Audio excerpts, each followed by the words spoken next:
dia sakit, tolong. Dia kerasukan setan, tolong. Sahabat-sahabat, dimanapun berada, saya Zulkifli M. Abbas mengharapkan sahabat-sahabat semua untuk kemudian mensubscribe, like, dan juga men-share channel kita ini. Salam Tauhid, salam satu Tuhan.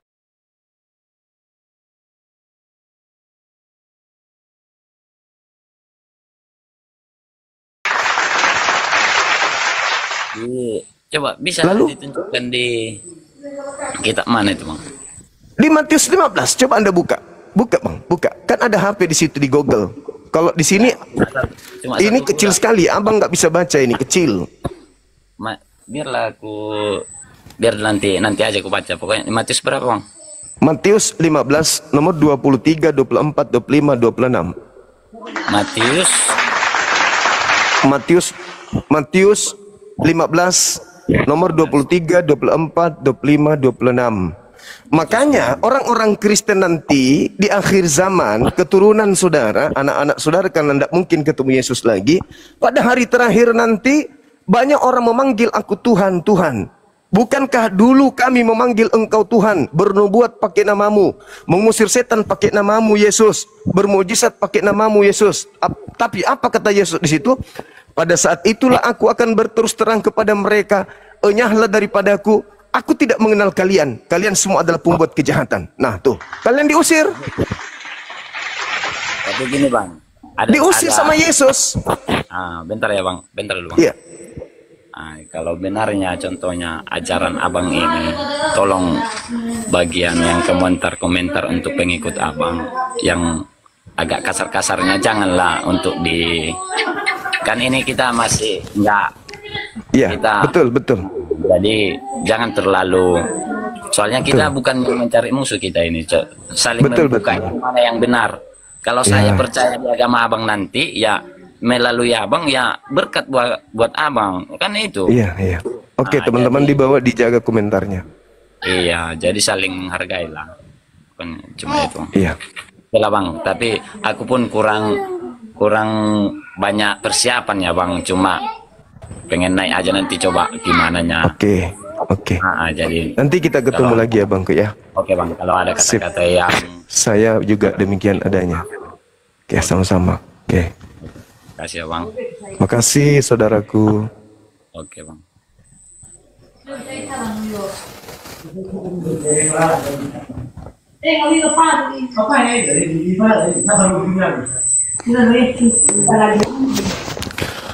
Halo, saudara Salesius. Ya, selamat malam, Bang Juma. Malam juga, Bang. Dari mana, Bang ini? Sehat selalu, Bang. Ya. Dari mana, Bang? Saya dari Malang. Dari Malang. Katolik juga ya? Betul, Katolik, Bang Juma. Iya. Dari nada suara kedengaran, terasa gitu loh. Abang belum bisa buka kamera? Kayaknya belum bisa, kayaknya. Ini terus terang saya pemula, Bang Juma. Oh, iya. Oke. Pemula. Jadi kayaknya nggak bisa ini. Belum bisa ya? Iya. Ya, saya kembalikan ke moderator. Kalau moderator kasih kesempatan untuk kita diskusi. Gimana moderator?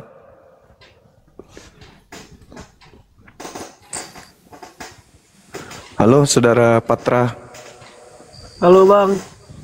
Halo. Kedengaran nggak suara saya, Bang? Suaranya kedengaran, cuman tak nampak orangnya. Akun saya nggak ada pengikut, nggak ada orang ngikutin saya, Bang. Oh iya, dari Katolik juga? Bukan, Bang, saya Islam. Saya mau boleh ngomong dikit, Bang. Ajak nikah itu, Bang. Debat, Bang. Saya tunggu, Bang. Kesel saya sama dia. Dia nggak mau sama aku, dia nggak mau. Ada PT-nya itu, dia nggak mau diskusi dengan Bang Suma. Gara-gara terbukti kalau dia itu antikristus, waktu itu akhirnya dia kapok, nggak mau lagi. Gimana, Bang Juma? Iya, saudaraku Salesius. Ya, saya kok lihat temanya kok sepertinya bagus sekali ya. Iya, iya. Bagus, Bang. Gimana? Apakah Maksud yang Bang Zuma ini gimana? apakah yang menyalib Yesus ini pahlawan bagi Kristen atau penjahat? Kristen dalam hal ini harus menentukan sikap. Karena berbicara mengenai keyakinan itu bukan abu-abu, tapi harus jelas.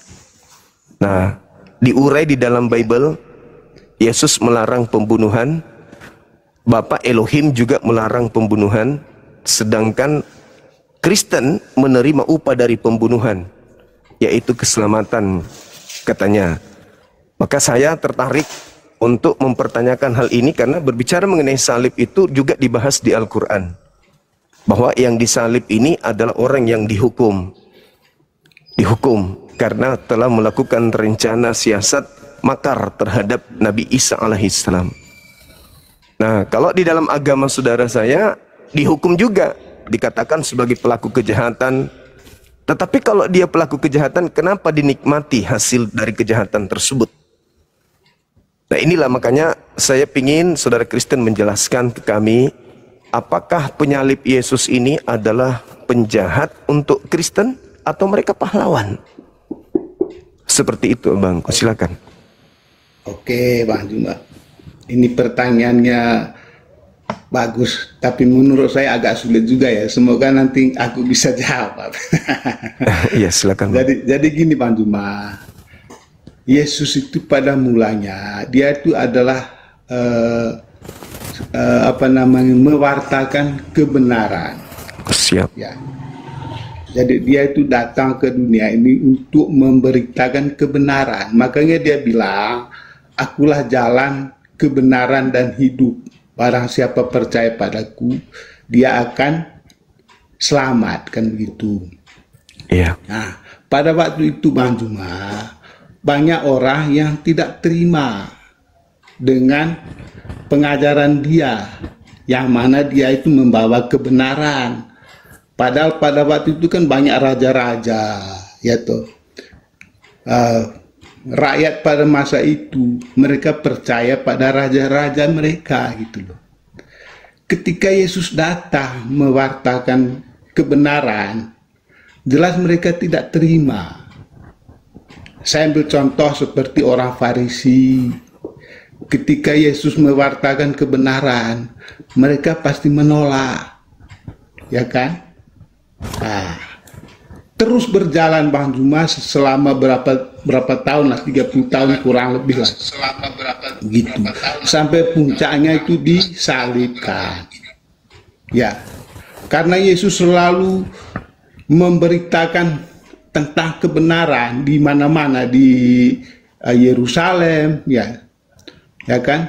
Terus orang-orang pada waktu itu, Raja Pontius Pilatus saja dia nggak terima, ya kan? Dia tidak terima. Akhirnya rakyatnya Pontius Pilatus ini tidak terima. Akhirnya menangkaplah Yesus ini, ditangkap kan. Nah, sampai di depan Pilatus diadili kan? Dia diadili. Namun pada waktu itu Pontius Pilatus mengatakan, saya tidak menemukan kesalahan apapun pada orang ini. Ya kan? Di depan Pilatus loh, Bang Zuma. Tidak menemukan kesalahan apapun pada orang ini. Lalu Pilatus bertanya kepada orang-orang Farisi, mau diapakan orang ini? Mereka menjawab, salibkan dia, salibkan dia. Di depan Pilatus loh. Nah, yang terakhir Pilatus bertanya kepada Yesus itu, apakah engkau Allah? Ya kan? Jawab Yesus bagaimana? Engkau sendiri yang mengatakan. Artinya, memang Yesus itu adalah Allah. Nah, ketika Yesus mengatakan dirinya adalah Allah, akhirnya Pilatus menyerahkan Yesus itu kepada penjahat, kepada orang-orang Farisi untuk disalibkan. Gitu. Oke. Jadi kalau Bang Zuma mengatakan apakah para penjahat ini berjasa untuk orang Kristen, tentu tidak. Tentu tidak. Bang Zuma. Oke.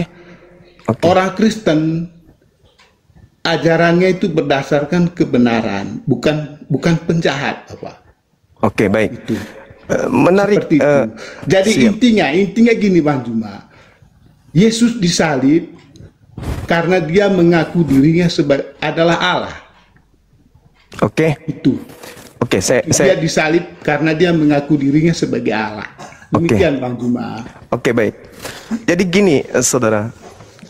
Yang Anda baca itu cakupan dari Lukas 22, nomor 69. Dari data nomor 68, 67, 68, 69, endingnya ada di nomor 70 itu. Jadi gini Bang, ketika Yesus ditanya, apakah engkau ini adalah anak Tuhan? Apakah engkau anak Elohim? Apa kata orang itu? Engkau sendiri yang mengatakan. Dia tidak pernah mengatakan, ya aku adalah anak Elohim. Pernah sekali dia mengatakan itu, tetapi dia memiliki klarifikasi jelas. Di Yohanes 10 nomor 30, 31, 32, klarifikasinya itu di data nomor 34 sampai 36. Jadi ketika saudara mengatakan bahwasanya karena dia mengaku sebagai anak Elohim sampai dia ingin dibunuh, itu adalah tipu muslihat. Coba Anda baca di Markus 14 nomor Markus 1 nomor 14 nomor 15. Di situ jelas dikatakan bahwa mereka melakukan Nomor berapa Bang Juma? Markus nomor 14 nomor 15. 14 ayat 15 ya. Markus 1 nomor 14. Oh, Markus Boleh 1. Anda iya, boleh dibacakan? Markus 1 Markus 1 Bang. ya, ayat 14. Iya, silakan. Apa yang diterangkan di sana?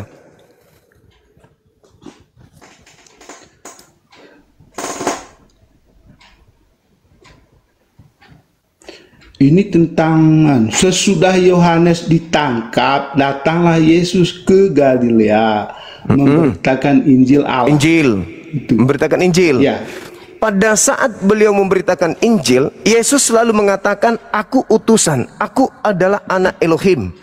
Dan tidak ada satupun orang yang menganggap dirinya itu adalah penghujat, penista. Kenapa? Karena orang-orang Yahudi itu Bang, orang-orang Yahudi tahu Nabi Musa itu disebut sebagai Elohim. Bahkan kemudian mereka punya orang tua, yaitu Israel, dianggap sebagai anak sulung Elohim. Jadi itu cuma akal-akalan saja. Nah, yang perlu saudara pahami di sini adalah mereka Maksudnya sebelum akal-akalan siapa Bang Juma? akal-akalan orang Yahudi Bang untuk supaya Yesus itu dibunuh. Coba Anda lihat di dalam Matius 26. Data yang saya sampaikan tadi Bang Juma paham apa enggak? Saya Di paham. depan Pilatus loh. Iya, itu sudah disidang, abangku. Iya, setelah disidang itu kan, setelah Iya. disidang Tunggu, itu tunggu, kan, tunggu. akhirnya Pilatus menyerahkan Yesus kepada orang Sabar, jahat sabar. tadi. Sabar, Bang, sabar. Seperti itu Bang Juma. Sabar dulu. Kenapa Yesus itu masuk di persidangan? Dan kenapa dia dijatuhi hukuman? Ingat, Matius 27 nomor 18, Pilatus mengatakan mereka menyerahkan Yesus untuk disalibkan karena dengki. Satu, ini satu, dicatat itu. Yang Dengki, kedua, siapa Bang, yang dengki? Sing dengki imam siapa? kepala Mahkamah Agama, orang Farisi, Ya ahli makanya. Torah. Tunggu. Benar memang. Tunggu dulu. Karena dengki. Coba Anda baca kemudian di dalam Matius 26 nomor 59. Mahkamah Agama melakukan kemudian berupaya mencari alasan-alasan untuk membunuh Yesus. Itu satu. Markus 14 juga diterangkan hal yang sama. Di data nomor 4, di situ jelas dikatakan bahwasanya Matius 26 nomor 4, mereka melakukan kesaksian palsu untuk melakukan Siapa pembunuhan. Siapa yang membuat saksi palsu? Imam kepala Mahkamah Agama, orang-orang Farisi. Ini yang Kan imam kepala itu kan yang mengadili. Masa imam kepala memberi kesaksian? Loh, baca dalilnya makanya. Makanya yang anehnya kan begini loh Bang Juma. Baca dalilnya Bang. Apa yang berbunyi? Dengar dulu. Abangku apa dalilnya di situ Bang? Dengar Dalilnya dulu. apa yang tertulis di situ Bang? Yang mengadili Yesus itu adalah pemuka-pemuka agama. Yes, dan Tidak mereka mungkin melakukan. pemuka agama memberi kesaksian palsu gitu loh. Oke, kita baca dalil boleh? Ya. Kita baca dalil boleh? Silakan. Abang punya Bible di situ? Ayat berapa? Coba Anda lihat apa yang tertuang di dalam Matius 26 nomor 59. Matius 26 Iya, nomor 59 ya. Dari Abang Juma ya. silakan. 59. Anda mengatakan barusan bagaimana mungkin Mahkamah Agama melakukan tipu-tipu. Silakan Anda nikmati dalil itu. Nomor Apa? 26 ya. Matius 26 nomor 59 boleh Anda bacakan? Biar semua orang dengar. 65. Iya. Bentar. Imam-imam kepala malah Dan? seluruh mahkamah agama mencari kesaksian palsu terhadap Yesus. Artinya kan bukan Enggak, imam tunggu dulu. kepala yang mencari Tunggu kesaksian sebelum palsu. artinya. Anda tadi mengatakan bagaimana mungkin Mahkamah Agama melakukan kesaksian palsu? Loh, iya, ini kan ayat ini kan bukan mahkamah agama yang memberi kesaksian. Mereka mencari. Malah seluruh Mahkamah Agama mencari kesaksian palsu. Nah, inilah kalau Mencari, Kristen, kan? inilah kalau Artinya Kristen kan- pasti satu paket. Artinya kan mencari. Mencari alasan kesaksian Iya, palsu bukan memberi mereka buat. kesaksian. Mereka membuat kesaksian palsu untuk menjerat Yesus. Sekarang saya ingin Ini loh. bertanya. Sekarang saya ingin bertanya kepada saudara Salesius, apa bedanya Anda dengan Mahkamah Agama yang maksa kali Yesus harus mati? Loh, mahkamah Ayo. agama itu adalah Adalah? yang mengadili. Mereka mencari. Siapa yang membuat kesaksian palsu? Loh, kan orang-orang Farisi, Yang tadi Anda baca? para penjahat tadi, Yang tadi siapa? para penjahat itu. Iya, siapa penjahatnya? Orang-orang Farisi. Iya, siapa orang Farisinya? Kan orang Farisi itu kan banyak. Tadi Anda baca siapa kok nggak ada orang Yang Farisi tidak di situ? percaya sama Yesus. Abangku, kalau mau Anda temukan orang-orang Farisi terlibat, baca Yohanes 11:45. Itu baru orang Farisi terlibat. Yang Anda baca barusan itu adalah imam-imam dan mahkamah dan seluruh mahkamah agama. Kan makanya tadi kan Pontius Pilatus dia tidak menemui kesalahan apapun pada orang Kenapa ini. bisa demikian? Akhirnya mereka mencari-cari kesalahan. Abangku, gitu abang loh. tahu nggak pemerintah yang punya wewenang saat itu adalah pemerintah Romawi. Sedangkan Iya, yang Anda Pontius sebutkan itu Pilatus, kan? adalah mahkamah agama. Mahkamah Iya, agama Pontius itu berarti Pilatus, ahli kan? Taurat. Sekarang yang mencari kesaksian-kesaksian palsu itu adalah mahkamah agama supaya Yesus itu bisa dibunuh. Iya benar memang. Nah, Karena tadi Anda mahkamah mengatakan agama bahwa ini bagaimana kan mungkin. tidak menerima. Saudara-saudara dengar dulu enggak? Bang Juma. Tapi dulu. Dengar dulu. Saudara-saudara dengar nggak Mengapa? tadi ketika saudara kita ini mengatakan bagaimana mungkin mahkamah agama membuat kesaksian palsu sementara dia adalah pengadilan. Benar nggak? Dengar dulu. Anda minta maaf dulu dengan ketidaktahuan Anda dengan Bible. Anda minta maaf dulu, Bang Suma, memang pemahaman Bible saya itu masih minim. Bilang aja dulu gitu, Bang. Baru kita lanjut. Oke, selamat malam Bang Suma. Iya, malam. Akui dulu bahwa pemahaman Anda atau memang Anda sengaja untuk nipu orang banyak. Silakan abangku. Minta maaf. Yang mana? Yang mana? Tadi Anda mengatakan bahwa bagaimana mungkin mahkamah agama melakukan kesaksian palsu terhadap Yesus sementara dia adalah pengadilan. Loh, kan Bang Juma kan bertanya. Bang Sekarang Juma saya tanya, saya dengar kan dulu, Bang Juma. sampaikan. Dengar dulu, Ya, dengar silakan, dulu, silakan. dengar dulu. Silakan. Dengar dulu. Silakan. Bang Juma kan tanya, para pengadilan agama memberi kesaksian palsu. Kan Bang Juma ngomong gitu tuh. Saya Anda bantah. mengatakan tidak mungkin. Tidak mungkin, iya. Masa Terus dalilnya pengadilan yang Anda memberi baca itu apa? kesaksian? Dalilnya Masa apa memberi yang Anda baca? kesaksian? Matius 26. Matius 26. Nomor 59, Anda sendiri yang membacanya tadi. Anda yang membacanya, Anda yang menolaknya. Loh, pernyataan Anda yang saya bantah. Saya Yang mana mengatakan pernyataan Mahkamah Anda? Agama melakukan kesaksian Mahkamah palsu. Memberi kesaksian palsu. Di mana memberi kesaksian palsunya? Saudara, lucu ini. Lucu memang ini. Lucu ini. Lucu. Pontius Pilatus mengatakan mereka menyerahkan Yesus karena dengki. Berarti mereka sudah melakukan mufakat. Anda baca kemudian di dalam Yohanes 11 nomor 53. Mulai hari itu imam kepala Mahkamah Agama bersepakat membunuh Yesus. Kalau Anda Iya, baca, karena mereka kan tidak percaya dengan ajaran Yesus. kenapa lari ke situ? Kan Artinya Abang Mahkamah bilang, Agama, Yesus datang ke dunia ini membawa kebenaran, Mahkamah Agama terlibat nggak? membangkitkan kerajaan Allah. Mahkamah Agama terlibat Akhirnya nggak? mereka tidak setuju. Mahkamah Sepakat Agama untuk bunuh Yesus. Dan Mahkamah seperti Agama- itu, Bang. Anda turun aja, Bang. Anda turun. Di sini saya tidak suka orang yang suka nipu. Saya mau berbicara Kristen kebenaran. itu. Anda Kalau istirahat. saya berpikir nggak masuk. Iya, silakan Anda gila permanen, jangan aja yang lain. Selamat Oke. malam Bang Zuma. Malam, saudara. Perkenalkan diri Anda. Bang Zuma, karena Iya. saya belum bisa open akun baru nih. Iya. Gini, kita di sini tidak mencari pembenaran, tapi kita cari kebenaran Bang Zuma ya. Bukan mencari kebenaran, tapi mengungkap kebenaran. Kebenaran itu sudah ada, Bang. Nggak perlu dicari lagi. Oke. Sepakat Bang Zuma. Oke, sip. Gini, jadi tema ini ya, eksekutor salib pahlawan, tanda tanya ya. Atau penjahat. Oke, kalau saya jujur aja ya, mudah-mudahan saya tercerahkan ini Bang Zuma. Silakan.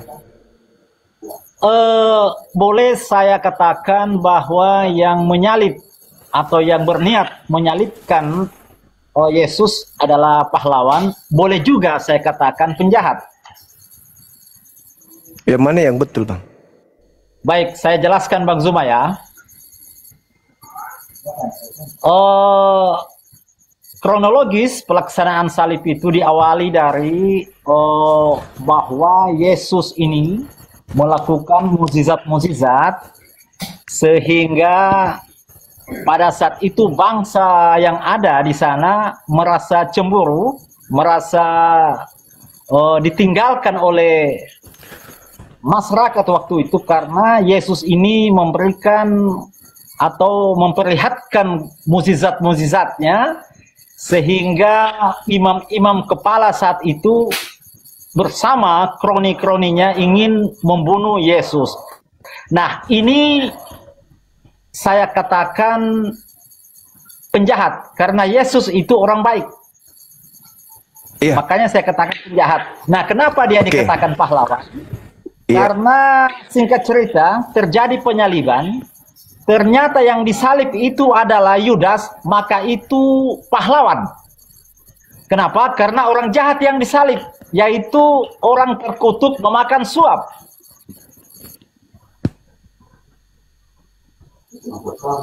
Itu pahlawan Bang Zuma. Karena membunuh orang yang terkutuk karena pemakan suap, Yudas. Kenapa saya katakan seperti ini? Saya mengikuti Bang Zuma ini sudah lama karena katanya ada dua Yesus dalam Bible. Saudara, Anda dari sekte mana? Saya itu pagar satu, Tritunggal. Oke. Oke ya, Oke. Bang Zuma ya, saya lanjutkan Oke. boleh ya. Oke. Berarti yang disalib ini Yudas. Yudas menurut penjelasan Bang Zuma, saya mau cari kebenaran ini Bang Zuma. Oke, sip. Itu bukan final, bukan final untuk abang itu ya? Ya. Oke. Silakan. Saya mengikuti penjelasan Bang Zuma, ternyata ada dua Yesus. Yang satu Yesus anak Maria, Isa Al-Masih. Yang satu Yesus setelah terjadi penyaliban, bangkit dari kubur itu sudah palsu Bang Zuma. Yes. Karena yang dibunuh itu menurut penjelasan Bang Suma itu Yudas. Yes. Apakah benar seperti itu Bang Suma? Saya minta pencerahan. Mudah-mudahan saya tercerahkan. Oke. Berdasarkan data di dalam Matius 16, ketika kemudian Petrus berpikir Yesus akan disalibkan, Yesusnya mengatakan, "Enyalah iblis. Kamu tidak memikirkan apa yang dipikirkan oleh Elohim." Kira-kira apa yang menjadi ide, gagasan, rencana Elohim kepada Yesus sebagai orang yang benar ini? Membunuhnya, mencelakainya, menyelamatkan orang-orang pendosa, atau menggantikan dia dengan orang fasik? Amsal 21 nomor 18 itu adalah rujukan Yesus di dalam Lukas 24 nomor 44. Harus tergenapi semua yang tertulis tentang aku di kitab nabi-nabi. Amsal 21:18, pengkhianat dipakai sebagai tebusan orang benar, dan orang fasik dipakai ganti untuk orang yang jujur. Sekarang siapa yang fasik? Amsal 17:23, orang fasik adalah orang yang menerima suap. Paulus mengutip Galatia 3 nomor 13. Apa kata Paulus? Kristus telah menebus kita dari kutuk hukum Torah dengan jalan menjadi kutuk karena kita. Sebab ada tertulis, terkutuklah orang yang digantung di atas tiang salib. Kalau ada tertulis, satu-satunya sumber Ulangan 21 nomor 22-23. Di situ tertulis apa? Apabila ada orang melakukan dosa yang sepadan dengan hukuman mati, lalu kau gantung dia, jangan kau biarkan mayatnya semalam-malaman di atas pohon. Sebab orang yang dikutuk oleh Elohim, jangan kau biarkan menyentuh tanah yang diwariskan Tuhan kepadamu. Sebab orang yang dikutuk oleh Elohim, kalimat ini yang dikutip oleh Paulus. Berarti sebab ada tertulis terkutuklah, berarti yang mengutuk orang ini adalah Elohim. Nah, kalau yang dikutuk ini, yang mengutuk di sini adalah Elohim, Elohim tidak pernah mengutuk orang benar. Yang dikutuk Elohim itu selamanya orang yang bersalah. Di dalam kaitan kutukan, Ulangan 27 nomor 25, terkutuklah orang yang makan suap, yang menerima suap, terkutuklah orang yang menerima suap untuk menyerahkan orang benar agar dibunuh. Di antara Yudas dan Yesus. Menurut Yesus, harus tergenapi seluruh apa yang tertulis tentang aku di dalam kitab Taurat. Berarti termasuk Ulangan. Pertanyaan saya, siapa yang menerima suap? Yudas atau Yesus? Itulah dia yang disalib. Siapa yang menerima suap, Bang? Menurut saudara, yang menerima suap yang siapa? Menerima suap, kalau penjelasan Bang Zuma sekarang ini dan yang lalu itu ya Yudas. Yudas. Sekarang yang dikutuk siapa? Penerima suap atau yang bukan penerima suap?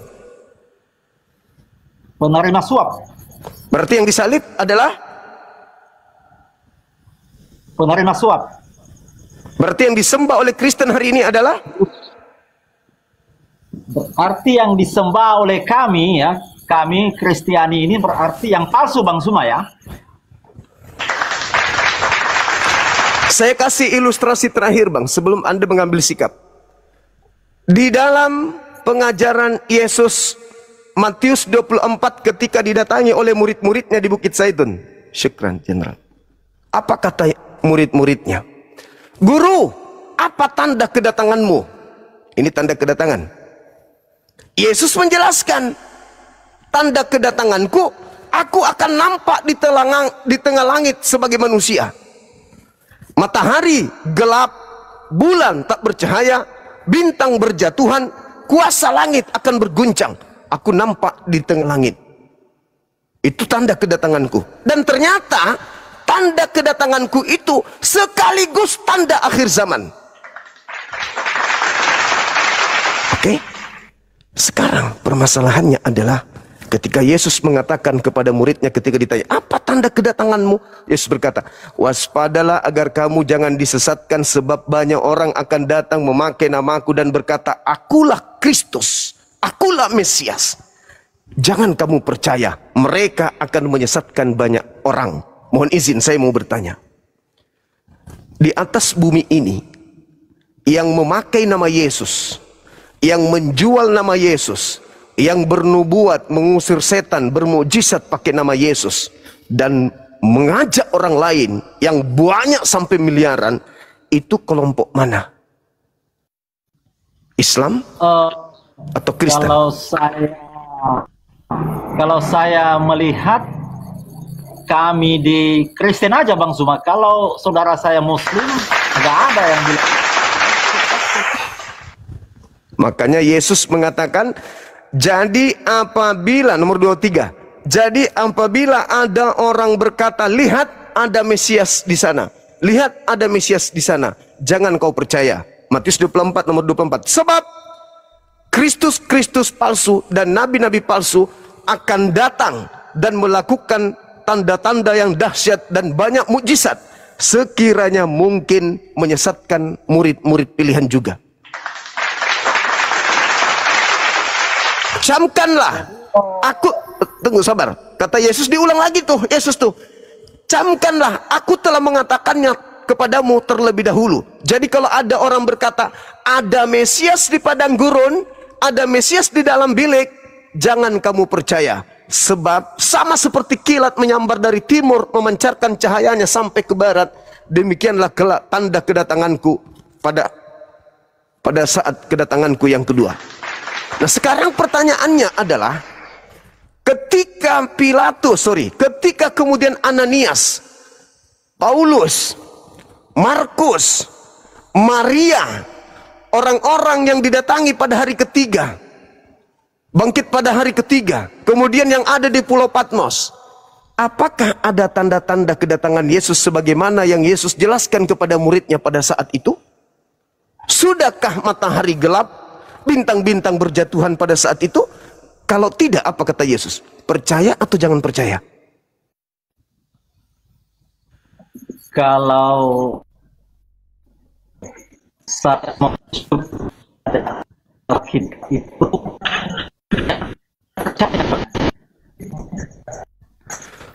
suara Anda putus-putus. Satu jelas ya, satu. Iya. Kata Yesus, kalau Ya. tidak ada tanda-tanda itu, percaya atau jangan percaya, Bang? Iya. Karena sampai saat ini tanda-tanda itu belum ada. Cuman Bang Zuma, Paulus kan saat itu dia bertemu. Gimana, Bang? Berupa jahat. Sabar. Anda punya Bible di situ? Itu dia, ada di gereja. Coba buka 1 Korintus 9 nomor 1. Apa yang tertulis di sana, Bang? Mungkin di HP, bisa buka di Google mungkin?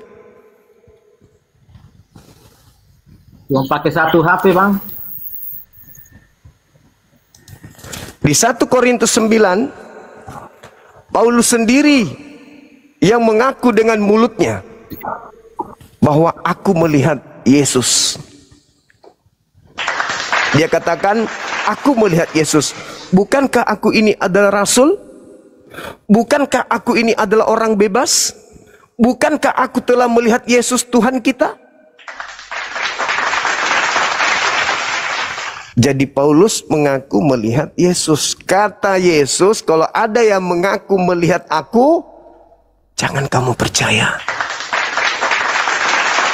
Dia akan menyesatkan banyak orang. Penyesat yang datang kepada orang yang melihat itu, pasti akulah Yesus. Sehingga nabinya berkata, oh kaukah itu Tuhan? Ya, akulah Yesus. Ketika nabi ini kemudian mendapatkan pengajaran bisikan-bisikan sebanyak 13 buku, maka nabinya ini digelari kemudian rasul, utusan sang Yesus. Lalu mengajarkan orang lain, kata Yesus, jangan kau percaya, mereka akan menyesatkan banyak orang. Makanya di dalam Kisah Para Rasul 24 nomor 5, orang-orang Yahudi teriak, Paulus ini adalah penyakit sampar yang telah kemudian menyesatkan orang-orang Yahudi yang beradab di seluruh dunia, dan dia adalah tokoh dari Kristen. Itu abangku. Ya kan Anda mengaku sebagai seorang Berarti Katolik tadi ya? yang ini selama ini Jaringannya, Bang, yang jaringannya, berupa Bang. cahaya itu manusia. Paulus ketemu Yesus berupa cahaya itu. Yesus sendiri yang mengatakan, Abang, Yohanes 10, Paulus kan, 18, aku berjumpa. melihat. Iya. Yesus mengatakan, aku melihat iblis jatuh Iya, dari iya. langit berupa cahaya.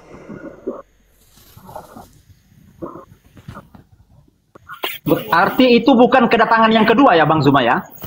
Karena tidak ada tanda-tanda. Makanya ditanya, apa tanda kedatanganmu?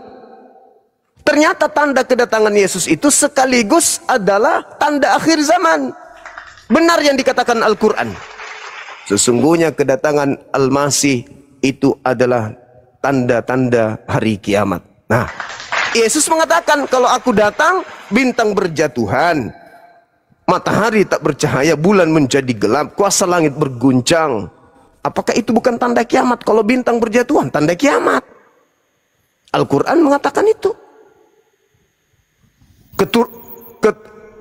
Kedatangan Isa kedua kalinya adalah pertanda datangnya hari kiamat. As-Sukruf ayat 61. Gitu saudara. Jadi saya kembali kepada tema. Kalau itu yang terjadi, keselamatan datang dari Yesus, dan Yesus yang datang itu adalah yang datang kepada Ananias, datang kepada Paulus. Kenapa kok berubah polanya? Iblis merasuki Yudas supaya Yesus disalib. Akibat daripada Yesus disalib, dosa-dosa ditebus. Berarti iblis mau dosa manusia, dosa Adam ditebus. Berarti iblis mau agar Adam dan keturunannya masuk surga. Mana yang betul?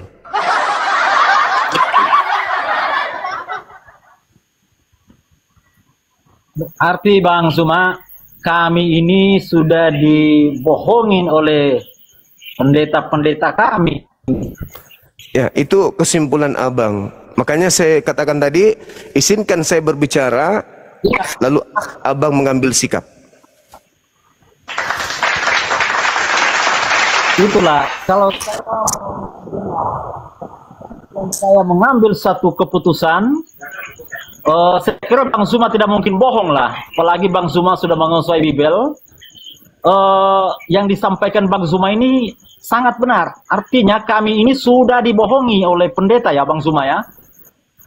Ya, itu kesimpulan abangku, karena abang yang menilai, abang yang merasakan, abang yang melakoni, abang yang mendengarkan pendeta. Saya hanya menjelaskan, menguraikan apa yang tertulis dalam Bible dan juga dalam Al-Quran Karim. Iya, makanya tadi di awal pembicaraan saya sampaikan, saya ini tidak mencari pembenaran, tapi saya bagaimana caranya kebenaran akan terungkap. Iya, iya. Silakan Anda yang menilai keadaan yang ada saat ini.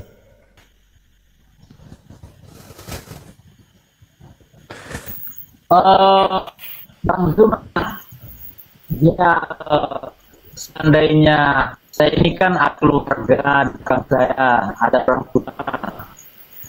Umpamanya saya ke Islam, apakah saya tidak tahu tentang apa semua itu salah, semua mana ya? Itu nanti belajar pelan-pelan, Bang. Seperti bayi yang kemudian tidak mungkin langsung berdiri. Pelan-pelan, pelan-pelan. Yang penting keluar dulu jadi manusia. Setelah di luar nanti akan dirawat sama ibunya, diajarin berjalan, diajari bicara, diajari berdiri, dan seterusnya. Yang penting keluar dulu jadi manusia dari rahim ibu, gitu. Saya mengajak saudara saya biasa orang tua untuk melakukan debat Bang Zuma ini, tapi mereka itu mengatakan itu hanya akal-akalan Bang Zuma saja katanya. Tapi saya yakin Bang Zuma benar. Gitu. Alhamdulillah abangku. Oke. Alhamdulillah. Siap. Saya sudah tercerahkan. Oke. Selama saya naik dari baru ini saya sangat tercerahkan. Mudah-mudahan Oke. keluarga saya mau menerima.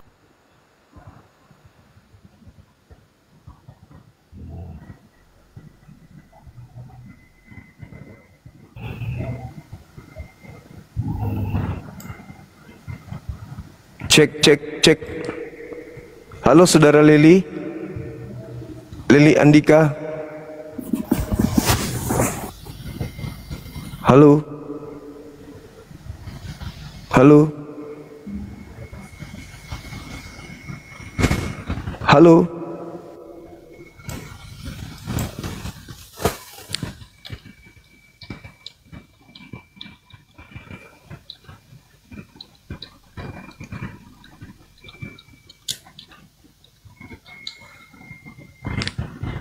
Silakan moderator dinaikkan, saya ketik YouTube dulu.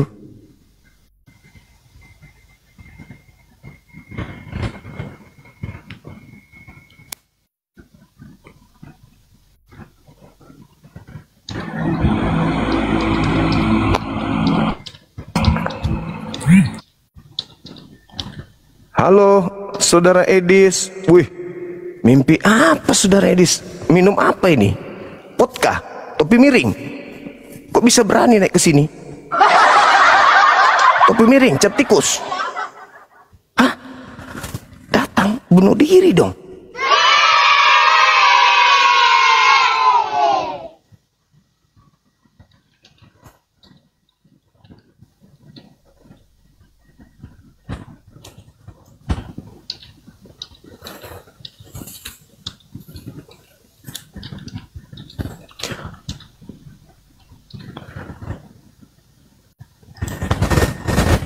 Ayo teman-teman silakan minta permintaan, bisa buka kamera, kita diskusi lagi.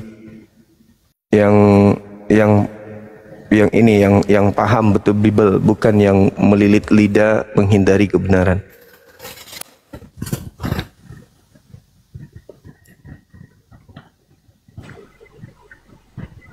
Halo. Selamat malam. Malam Ibu. Apa kabar? Baik, Bang Zuma kah ini? Saya sendiri. Dari sekte mana? Katolik, bagaimana? Protestan? Dari Protestan, Saya. Katolik? Iya, Protestan, Bang. Protestan. Oke. Bagaimana Anda menyikapi agama Islam yang diajarkan melalui Nabi Muhammad, yang mengatakan bahwa salib itu adalah hukuman bagi pelaku dosa? Di dalam Al-Quran surah Al-Ma'idah, di situ ada pernyataan hisyum fid dunya, orang yang disalib itu adalah orang yang dihinakan, dihukum kehinaan oleh Tuhan kami di dunia. Dan juga dikatakan di dalam Al-Quran surah An-Nisa ayat 157 bahwa orang yang mengatakan bahwa Nabi Isa itu disalib itu adalah orang yang dihukum oleh Tuhan dengan hukuman kejahatan. Karena Nabi Isa tidaklah mungkin disalib untuk nebus dosa orang-orang pendosa. Nah, pandangan Ibu terhadap Al-Quran yang kami imani sehingga kami tidak menerima karya salib itu sebagai keselamatan, itu gimana sebagai seorang Protestan? Silakan. Ya, terima kasih ya. Iya. Maaf sebelumnya, saya ini dulunya Muslim. Iya. Syukurlah, artinya Ibu sudah ada pandangan. Silakan. Kalau di Islam kita dulu, salib itu adalah hukuman bagi yang dikutuk Tuhan. Silakan. Saya kurang begitu jelas ya.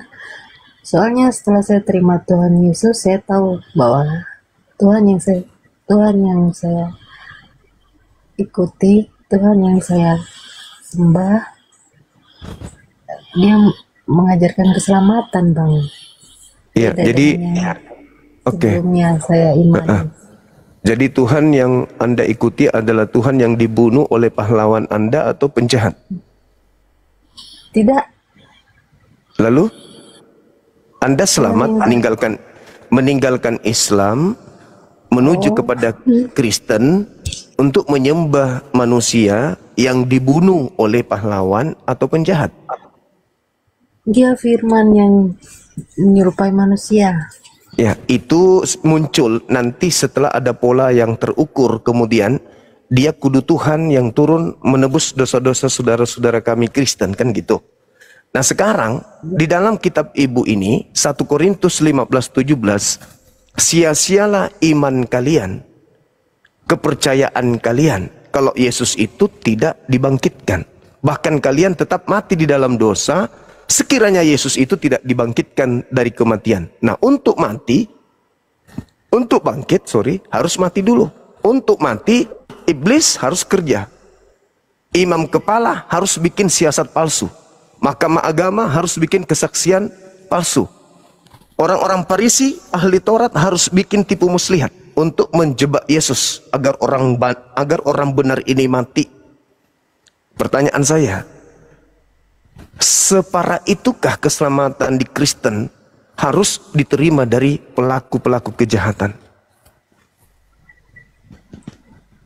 Ya, setahu saya Tuhan Yesus, saya memang bukan anak sekolah minggu, tapi saya mengimani itu sesuai dengan apa ya? Setahu saya dia bangkit 3 hari itu dia melawan maut untuk menyelamatkan dosa-dosa. Itu kan konsep yang muncul. Artinya Anda harus berterima kasih kepada iblis yang telah membunuh dia. Tidak. Lalu Dia bukan dibunuh sama iblis. Lalu siapa Dia yang membunuhnya kalau bukan iblis? Siapa yang membunuh Yesus kalau bukan iblis? Itu kan waktu itu kan masa pemerintahan. Lah, orang-orang yang merencanakan pembunuhan ini dan iblis yang merasuki Yudas ini, itu siapa? Yudas itu mengkhianati Tuhan Yesus. Nah, kalau dia tidak berkhianat, dapatkah Yesus Anda tuhankan? Iya, karena dia adalah jalan keselamatan. Dengan cara? Dia bilang akulah jalan keselamatan. Iya, betul. Dengan cara apa dia menyelamatkan? Kalau di Kristen, kalau di Yesus, cara Yesus menyelamatkan adalah kasih. Oke. Sekarang kalau Anda ajaran kasih, musuh itu harus dikasihi. Saya tanya, pembunuh Yesus ini pahlawan atau penjahat? Mereka itu kan pada zaman itu kan zaman apa? Herodes apa? Ya, Herodes, Pilatus, ya. Iya, itu zaman Pilatus. Nah, yang saya tanya, mereka yang mengeksekusi Yesus ini pahlawankah atau penjahat?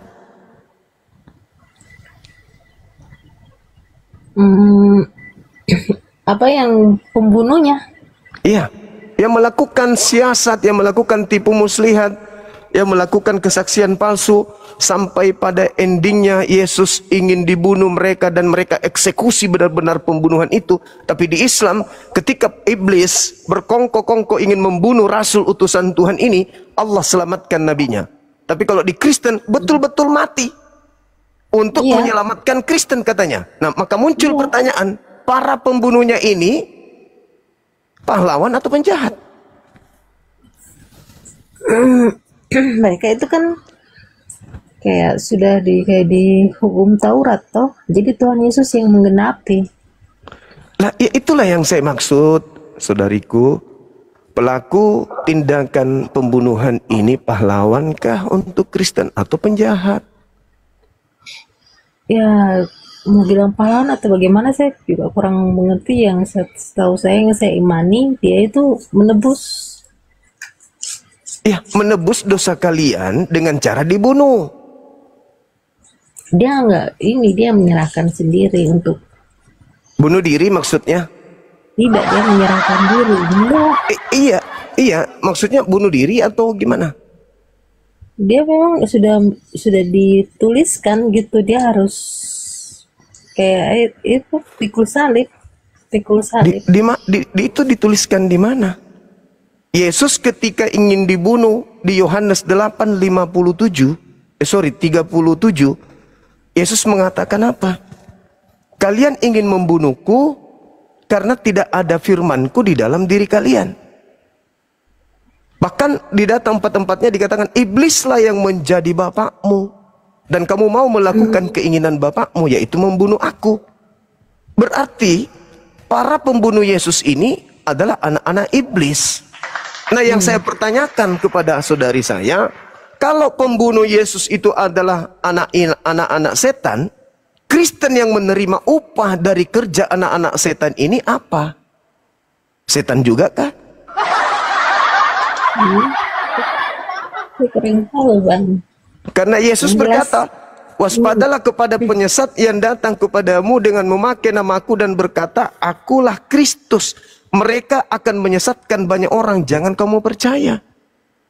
Termasuk Anda, kalau Anda adalah tadinya Islam, berarti termasuk Anda disesatkan. Tidak.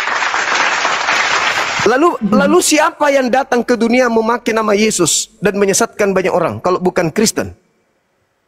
Oh, bagi saya kalau agama itu kayak Kristen gitu, itu kan cuman agama. Iya, siapa orang banyak yang pergi ke seluruh dunia memakai nama Yesus untuk mereka jajakan, kalau bukan Kristen itu lalu siapa? Saya kurang tahu untuk sejarah-sejarah begitu. Karena jujur saya baru. Bukan sejarah loh, bukan sejarah. Keadaan fakta real hari ini, Yesus berkata di abad pertama kepada muridnya, waspadalah kepada penyesat yang datang kepadamu dengan memakai namaku. Penyesatnya memakai nama Yesus dan berkata, akulah Kristus. Penyesatnya memakai nama Yesus dan mengatakan Yesus itu adalah Kristus. Siapa hari ini yang menggelari diri mereka pengikut Kristus? Mereka akan menyesatkan banyak orang, jangan kamu percaya. Itu nasihat Yesus kepada Yahudi. Nah, di luar Yahudi, siapa yang memakai nama Yesus ke seluruh dunia mengajar dengan pola? Kalau begitu-begituan untuk debat-debat gitu, saya kurang mengerti. Cuma berarti saudara saya ini masuk di sebuah agama yang ibu sendiri tidak ngerti. Bukan saya nggak ngerti. Saya terima Tuhan Yesus juga, itu saya tidak sembarangan. Ibu, Yesus berkata kepada muridnya, jadi apabila ada orang berkata ada Kristus di sini, ada Kristus di sana, jangan kau percaya. Sebab Kristus palsu akan datang dan akan melakukan banyak tanda mukjizat dan kekuatan-kekuatan yang dahsyat. Kiranya dia menyesatkan orang-orang pilihan juga. Jadi ada Yesus palsu yang datang menyesatkan banyak orang. Siapa? Ya, yang datang kepada siapa itu siapa? Tidak, itu. Siapa? Itu kalau Roh Kudus. Nah, itu siapa? Itu siapa? Itu siapa yang datang pakai nama Yesus ke saudara saya ini? Siapa? Saya tidak tahu ya, Bang. Nah, itu dia. Jelas Roh Kudus yang berbicara. Itu menurut Anda Roh Kudus, tapi Yesus mengatakan waspadalah kepada penyesat yang datang kepadamu memakai namaku, mengatasnamakan aku. Lihat endingnya, saudari, di dalam Matius 7 nomor 22, 23. Pada hari terakhir nanti banyak orang berseru kepadaku, Tuhan, Tuhan, bukankah kami bernubuat pakai namamu, mengusir setan pakai namamu, bermujizat pakai namamu juga? Apa kata Yesus? Pada hari itulah aku akan berterus terang kepada mereka, enyahlah daripada aku, kalian adalah pembuat kejahatan. Aku tidak mengenal kalian. Nah, itu siapa yang memanggil pakai nama Yesus? Itu siapa? itu kalau kita mengimani secara Kristen, kita Mm-mm. pergi ke gereja, pergi beribadah, tapi kalau kelakuan kita tidak seperti Siapa begitu. yang memanggil Yesus dengan panggilan Tuhan? Siapa yang memanggil Yesus bermukjizat pakai nama Yesus? Itulah buah dari nabi palsu. Itu kata Yesus, waspadalah kepada nabi-nabi palsu yang datang kepadamu menyamar domba padahal dia adalah serigala yang buas. Salah itu. Kok salah? Sekarang yang digelari domba siapa? Yahudi atau Kristen juga? Abang terlalu bolak-balik ya. Enggak. Kan nabi palsunya datang. Nabi palsunya itu kata Yesus datang kepada muridnya, nyamar-nyamar Yahudi tapi bukan Yahudi.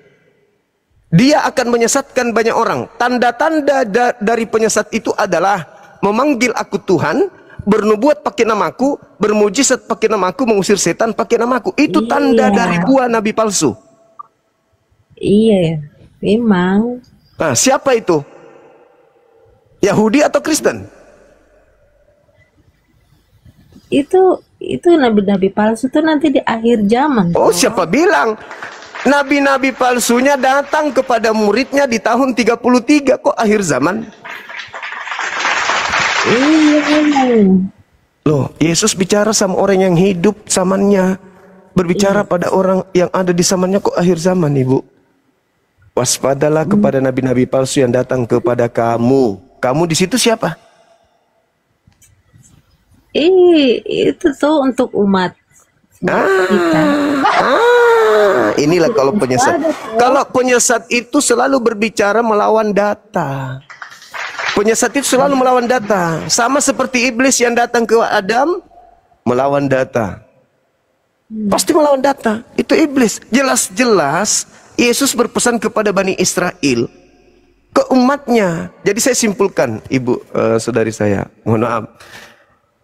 Kristen itu menyembah Yesus yang bukan anak Maria. Kalian kedatangan makhluk gaib. Kata Yesus ketika dia sejenak sebelum dia ditangkap, kata Yesusnya di dalam kitab saudara Lukas 22, dia katakan bahwa penguasa kegelapan telah turun, telah datang. Saatnya mereka bereaksi. Begitu juga ketika dikatakan dalam Yohanes 14 nomor 30, bahwa tidak lama lagi aku berkata-kata dengan kalian, sebab penguasa dunia yaitu iblis telah datang dan sedikit pun tidak berkuasa atas diriku. Berarti iblis tidak berhasil membunuh Yesus, karena tidak berkuasa sedikit pun terhadap diriku. Jadi yang datang mengaku Yesus kepada Paulus, kepada Kristen, itulah yang palsu. Makanya orang-orang Yahudi sampai hari ini tidak percaya kepada Yesus yang datang kepada Kristen. Orang Kristen kalau ke Israel kan diludahin di sana. Kenapa? Karena mereka tahu bahwa Kristen ini adalah pengikut Kristus atau Mesias palsu. Tidak. Kalau tidak, di mana Yesus mengatakan kalau dia datang kepada bangsa di luar Yahudi?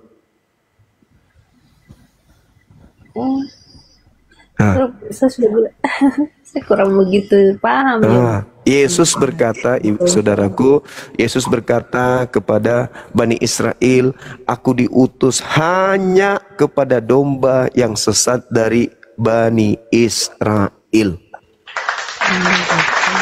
Yes.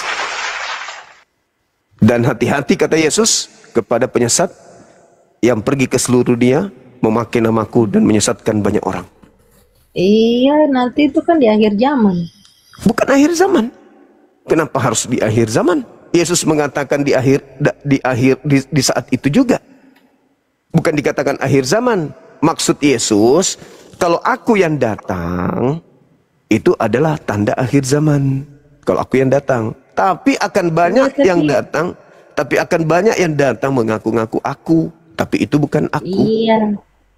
Iya memang. Itu kan ketika ditanya sama, ya, ketika Yesus ditanya di muridnya di Bukit Zaitun yang tertulis dalam Matius 24, Guru, apa tanda kedatanganmu? Apa tanda kedatangan Yesus menurut Yesus? Ketika ditanya muridnya,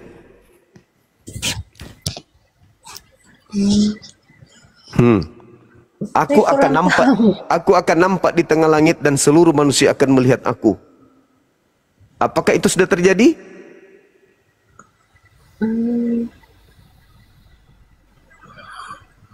Belum. Berarti yang datang ke ibu siapa? Yang Yesus. Hah? Berarti dia sudah nampak di tengah langit. Kan dia tanya, Tidak. Guru, apa tanda kedatanganmu? Kata Yesus, tanda kedatanganku, aku akan nampak di tengah langit dan seluruh manusia akan melihat aku. Apakah itu sudah terjadi? Tanda-tanda dia mau datang itu kan akan ada bencana. Nah, terus sekarang ada- pertanyaan saya, apakah itu sudah terjadi? Iya, sudah ada. Mana? Kayak- Mana Yesusnya? Mana Yesusnya? Mana? Yesus? Bukan Tuhan Yesus yang datang. Kalau Tuhan Yesus yang datang itu di dalam Alkitab. Apa tuh? Tanda-tanda Tuhan Yesus datang itu Huh?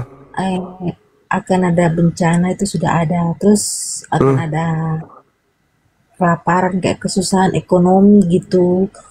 Terus apa lagi ya yang menyerupai dia nanti, Kok nanti? bisa ini bisa itu. Kok nanti Yesus bicara sama orang yang hidup di zamannya? Kok Ada di nanti? dalam Alkitab itu toh. Yes, Cuma. Matius 24 itu, saudara.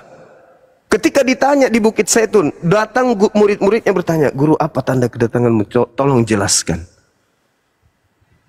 Apa jawaban Yesus? Hati-hati, sebab akan banyak penyesat datang kepada kamu memakai namaku. Kalau tidak ada tanda itu, jangan kau percaya. Nah, terus apa tanda kedatanganmu? Aku akan datang seperti kilat yang memancarkan cahaya dari timur sampai ke barat. Aku nampak di tengah langit sebagai anak manusia. Dan seluruh manusia akan melihat aku. Matius 24, nomor 29. Nomor 30. Apakah itu sudah terjadi? Belum. Jadi yang datang, kata Yesus, kalau tidak ada tanda itu, percaya atau jangan percaya? Matius 23, nomor 24, 25, 26. Kata Yesus, percaya atau jangan percaya? Jangan percaya. Jadi kalau saudari saya ini, misalnya saudari ini adalah keluarga saya, datang ke rumah. Bang Suma, saya sudah murtad. Kenapa bisa, Dek? Saya ketemu dengan Yesus. Langsung ku kasih dalilnya. Nih, baca. Kalau ada yang mengaku kepada kamu Yesus, tapi tidak ada tanda-tanda ini, jangan kamu percaya. Itu dalil. Karena itu adalah penyesat. Dia akan memakai namaku, kata Yesus. Penyesat itu akan datang memakai namaku dan berkata, akulah Kristus. Jangan kamu percaya. Sebab, nomor 24-nya, kata Yesus.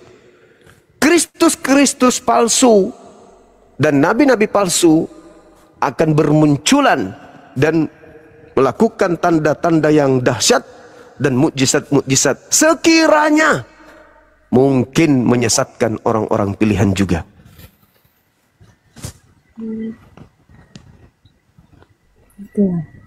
Ya silakan. Anda mengatakan itu adalah Yesus, silakan. Tapi Yesus di dalam Bible ini sendiri mengatakan. Makanya di dalam Al-Quran Nabi Isa ditanya, wa isqalallahu ya Isa bin Maryam a anta qulta linnas, wahai Isa, apakah engkau yang mengajarkan orang-orang ini menuhankan dirimu? Nanti di padang mahsyar ketika kita sudah dibangkitkan, ditanya, ini orang-orang ini menyembah engkau. Apakah ketika aku utus ke dunia kau suruh memang menyembah kau? Apa kata Nabi Isa? Qala subhanaka ma yakunu li an aqula ma laysa li bihaqq, dalam Al-Quran. Al-Quran surah Al-Maidah. Maha suci engkau ya Allah. Aku tidak punya hak mengatakan sesuatu yang bukan hakku untuk aku katakan. Sama persis dengan Yohanes 12:49. Aku tidak berkata-kata dari diriku sendiri. Apa yang aku katakan hanyalah apa yang diperintahkan untuk aku katakan dan aku sampaikan. Itulah yang aku katakan, tidak yang lain. Kata Yesus, ma qultu lahum illa ma amartani bi ani a'budullah rabbi wa rabbakum. Aku hanya mengajarkan kepada muridku, kaumku, sembahlah Allah, Tuhanku dan Tuhanmu. Kata Yesus kepada Maria. Sama di dalam Bible juga, Yohanes 20. Maria, jangan kau sentuh aku, tapi pergilah kepada saudara-saudaraku. Katakan kepada mereka, aku pergi kepada Tuhanku dan Tuhanmu. Sama dalam Al-Quran. Ya. Makanya ketika dalam Al-Quran dikatakan, wa idza husyiran nasu kanu lahum Di dalam Wa Bible kanu itu bi beda. ibadatihim kafirin. Al-Quran mengatakan nanti Yesus Isa akan menjadi musuh orang-orang yang menuhankan dirinya, dan nanti Isa akan menolak sembahan-sembahan yang pujian-pujian yang mereka lakukan. Terbukti kan di Matius 7, bukankah kami memanggil namamu, bernubuat mengusir setan, bermujizat pakai namamu? Apa kata Yesus? Maaf, aku tidak mengenal kalian, penyah daripada aku, kalian semua adalah pembuat kejahatan. Itu Cuma itu setahu saya itu kalau untuk itu aku tidak mengenalnya itu kalau memanggil kayak itu bagaimana? Saya tidak bisa berdebat gitu. Cuman saya mengimani, iya. meyakinkan. Ada nggak, saudariku, ada nggak di situ Bible? Biar saya tunjukkan dalilnya dan ibu boleh baca. Oh gitu ya, sabar ya saya. Iya, silakan Anda buka Matius 7. Saya juga buka. Tereng, buka. Sudah.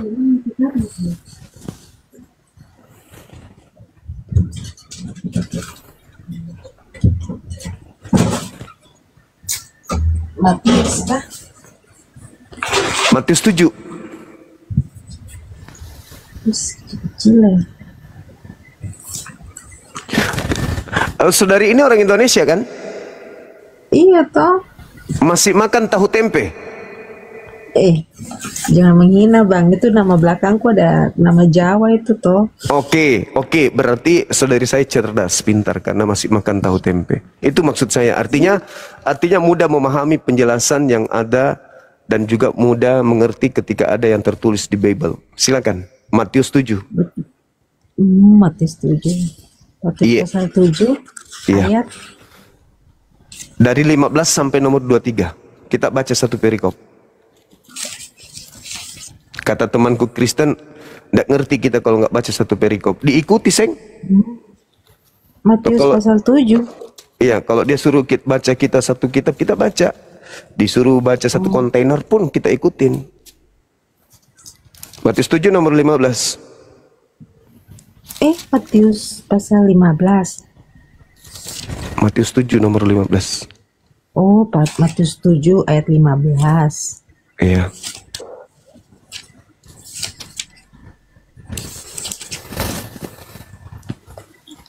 Saudara,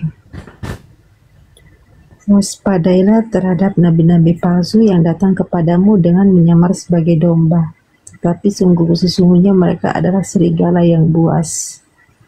Dari buahnya kamu akan mengenal mereka. Dapatkah orang memetik buah anggur dari semak duri, atau buah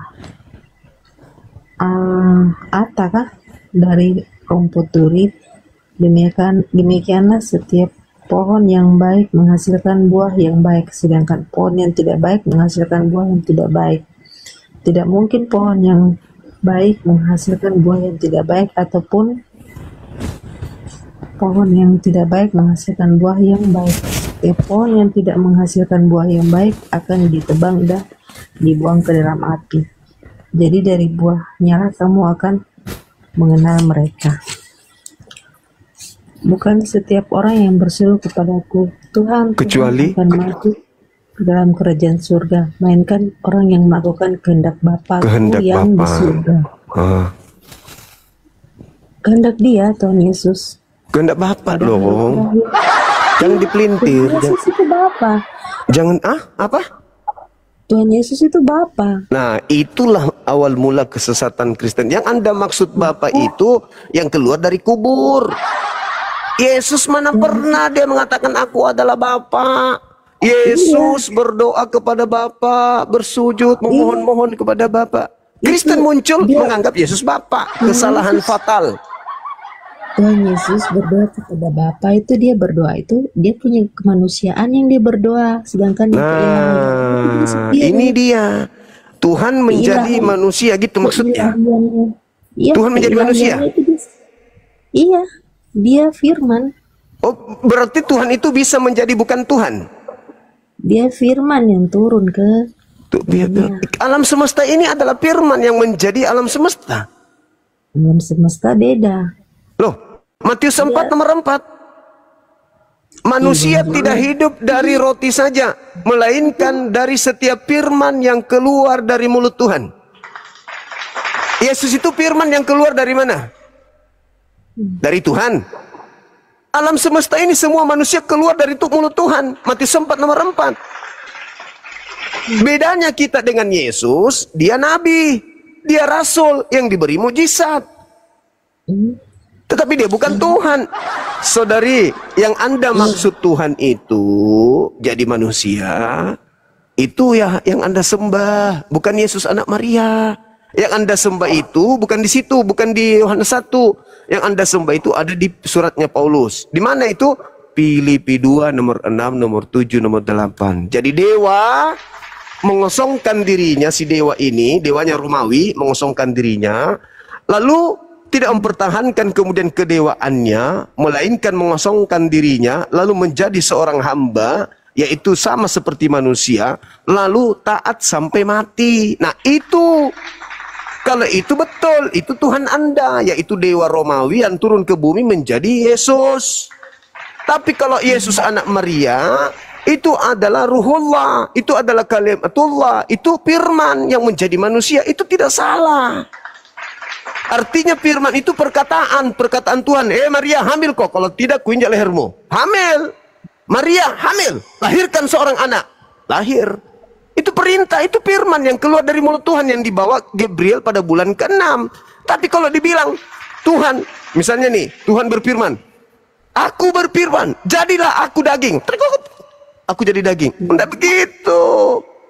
Kalau itu yang saudari maksud, kalau yang Anda maksud itu adalah Filipi 2 nomor 6, itu ajaran Paulus untuk orang-orang Roma, untuk orang-orang yang ada di Filipi sana, orang-orang penganut ajaran pagan. Kalau yang Yohanes 1 itu sampai nomor 14, dan firman itu telah menjadi daging, itu sama dengan ajaran kita umat Islam. Innama amruhu ita arada syai'an ayyakula lahu kun fayakun. Jadilah matahari. Jadilah matahari. Jadilah matahari, maka jadi matahari. Maka matahari itu pada mulanya adalah firman yang keluar dari mulut Tuhan. Sama. Firman itu telah menjadi tata surya. Karena kenapa? Tadinya keluar dari mulut Tuhan. Yesus sendiri loh yang mengatakan itu, Matius 4 nomor 4. Nah, jadi Kristen ini menyembah Kristus yang lain, tetapi disangka mereka menyembah anak Maria. Bukan. Bukan anak Maria yang kalian sembah. Makanya nanti ketika ketemu di padang mahsyar antara Yesus dengan anak Maria, antara anak Maria dengan Kristen, anak Maria mengatakan, kalian siapa? Aku tidak mengenal kalian. Karena kenapa? Muridku itu boleh memanggil aku kurios, boleh memanggil aku tuan, sayyid, boleh. Tetapi asalkan mereka melakukan kehendak Bapa. Apa kehendak Bapa? Hukum Taurat. Kristen melakukan hukum Taurat enggak? Enggak. Jadi pembeda antara pengikut Yesus asli dengan pengikut Yesus palsu. Pengikut Yesus asli masih menjalankan hukum Taurat kehendak Bapa. Sedangkan sudah digenapi. Itu jurus yang dipakai oleh pengikut Kristus palsu. Sudah digenapi. Saudariku, digenapi itu dibatalkan atau disempurnakan? Sudah digenapi sama Tuhan. Maksud saya bertanya, kata genap itu dihapuskan atau disempurnakan? Digenapi, sudah digenapi, disempurnakan. Iya, digenapi itu disempurnakan. Ini kan ganjil. Ini kalau mau digenapi bagaimana caranya? Disempurnakan, dilengkapi. Makanya Yesus mengatakan, iya disempurnakan. Kalau disempurnakan, kenapa jadi hilang? Yang menginginkan hukum Tuhan itu hilang siapa? Roh kebenaran atau roh setan yang menginginkan hukum Tuhan hilang? Ketika Adam diberi perintah, jangan kau makan, jangan kau mendekati pohon buah yang di tengah-tengah ini, pohon jahat, pohon baik dan jahat. Iblis datang menghapuskan perintah itu kan? Ketika ada perintah jangan engkau makan babi, apa kerja iblis? Makan babi atau jangan makan babi? Kerja iblis nih. Saya tanya. Jangan engkau makan babi. Iblis diam-diam aja. Enggak mungkin. Iblis sudah dijanjikan di dalam Kejadian 3:15. Keturunanmu dan keturunannya akan bermusuhan. Ketika aku memberikan keturunannya perintah jangan makan babi, keturunanmu datang mengajak dia makan babi atau mengajak dia jangan makan babi.